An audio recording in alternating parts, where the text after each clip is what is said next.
A light magnitude 3.4 earthquake hit 47 kilometers, 29 miles, away from Villavicencio, Departamento del Meta, Colombia, in the early morning of Wednesday, June 11, 2025 at 3:04 a.m. local time, GMT-5.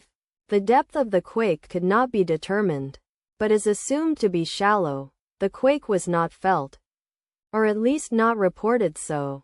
First to report, Raspberry shake after 4 minutes. The earthquake occurred 20 hours after a magnitude 3.4 earthquake had hit on Tuesday, June 10, 2025, at 7:20 a.m. GMT-5 local time, in 12.5 kilometers, 8 miles, distance to the south. Data source from Volcano Discovery. Did you feel it? Let us pray. May the earthquake that occurred not affect our brothers and sisters there. May the earthquake not happen again. And may God protect everyone. Amen.